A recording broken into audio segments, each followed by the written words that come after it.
ভাই দেখেন সাগর পাল আজকে কি উত্তাল, প্রচুর পরিমাণ বাতাস।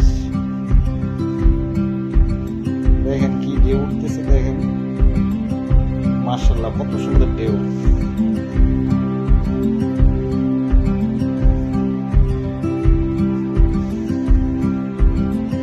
আজকে আমাদের এখানে 7 নম্বর সিগন্যাল দিয়ে রাখছে।